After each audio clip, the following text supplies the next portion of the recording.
भारत शासन अधिनियम 1909।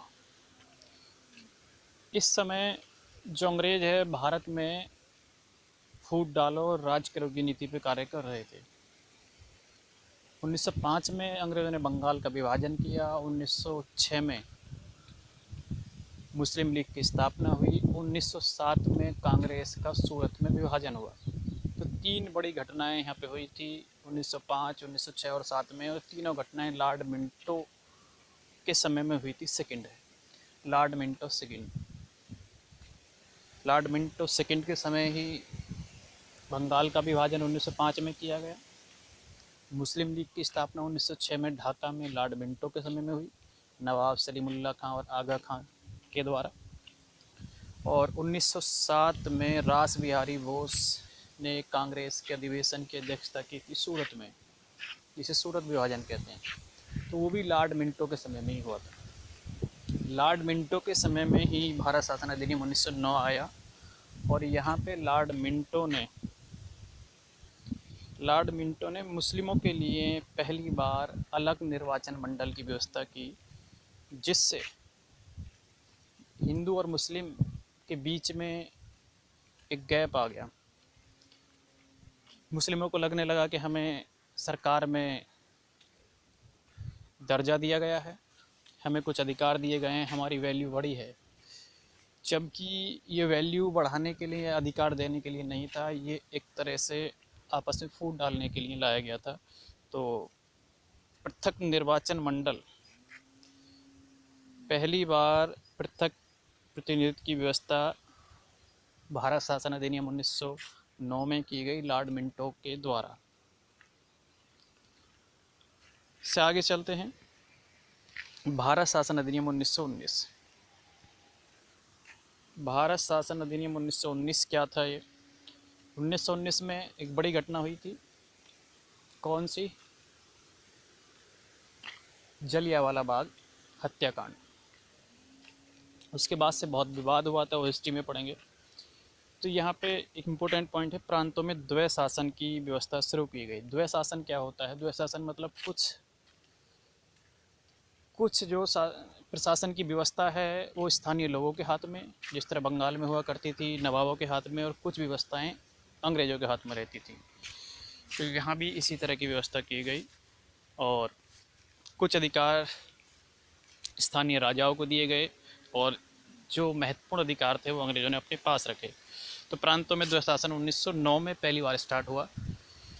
एक इम्पोर्टेंट क्वेश्चन है कि भारत में द्वैध शासन की शुरुआत सबसे पहले किसने की?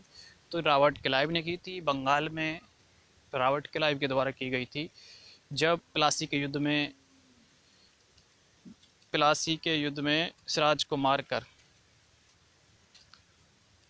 मारकर रॉबर्ट क्लाइव बंगाल का गवर्नर बना और मीर जाफ़र को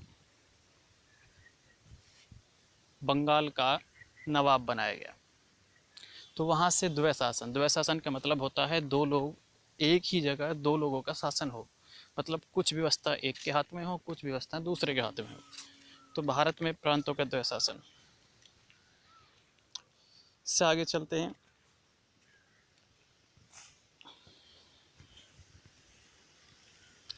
भारत शासन अधिनियम 1935, ये सबसे महत्वपूर्ण एक्ट है।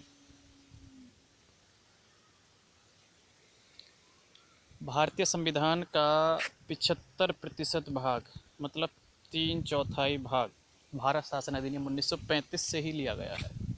भारतीय संविधान सबसे ज़्यादा किसी से प्रभावित है तो भारत शासन अधिनियम 1935 से ही है। वो ये अधिनियम कब बना था, कैसे बना था? तो ये अधिनियम कई चीज़ों को मिला के बनाया गया। इसे बनाने से पहले भारत में कई तरह के कानून दस्तावेज आए। 1927 में साइमन कमीशन आया। 1927 में साइमन कमीशन क्या था? भारत में एक अंग्रेजी अफसर की अध्यक्षता में एक कमेटी भेजी गई, जिसके अध्यक्ष थे साइमन, और इसीलिए इसका नाम साइमन कमीशन है। और ये कमेटी जो आई थी, इसका काम था भारत में संविधान निर्माण करना, मगर इसमें कोई भी भारतीय नहीं था, इसीलिए इस कमीशन का बहुत ज़्यादा विरोध हुआ था। और 1927 में इसका गठन हुआ था, 1928 में भारत आया था। भारत में जगह जगह इसका विरोध हुआ। लाला लाजपत राय की मृत्यु भी सर पे लाठी लगने के कारण साइमन कमीशन के विरोध में ही हुई थी। इस कमीशन ने अपनी रिपोर्ट तैयार की और भारत में जो वायसराय थे उन्हें सौंप दी। इसके बाद नेहरू रिपोर्ट आई, अंबेडकर रिपोर्ट आई, जिन्ना रिपोर्ट आई, 14 सूत्रीय फार्मूला जिन्ना का। और इन सभी पे विचार करने के लिए 1930, 31, 32 में 3 लगातार गोलमेज सम्मेलन हुए थे। 1930 में पहला सम्मेलन, 1930 में पहला, 1931 में दूसरा गोलमेज सम्मेलन और 32 में तीसरा गोलमेज सम्मेलन हुआ था। कहाँ हुए थे ये? इंग्लैंड में हुए थे तीनों सम्मेलन। दूसरा सम्मेलन 1931 में जो हुआ था, महात्मा गांधी ने केवल उसी में भाग लिया था, या कह सकते हैं कि कांग्रेस ने केवल एक ही सम्मेलन में भाग लिया था। और डॉक्टर भीमराव अम्बेडकर ने तीनों गोलमेज सम्मेलन में भाग लिया था, 1930 में भी, 31 में भी और 32 में भी। इनका आयोजन इंग्लैंड के सेंट जेम्स पैलेस में हुआ करता था। इसमें भारत के सभी लोगों को बुलाया जाता था और उनके साथ अंग्रेज़ चर्चा करते थे संविधान को लेकर। मगर इन गोलमेज सम्मेलन से कोई हल नहीं निकला और अंग्रेज़ों को जो करना था, जो कानून बनाना था, उन्होंने बना के तैयार किया और 1935 में उसे लागू कर दिया गया, जिसका नाम दिया गया भारत शासन अधिनियम 1935। ये भारतीय संविधान का मुख्य आधार है। ये जो एक्ट है भारतीय संविधान का, ये मुख्य आधार है, इम्पोर्टेंट पॉइंट है। अब इसके आगे कोई ऐसा बड़ा कानूनी दस्तावेज नहीं आया था, क्योंकि 1939 में द्वितीय विश्व युद्ध शुरू हो गया था और अंग्रेज विश्व युद्ध में 1946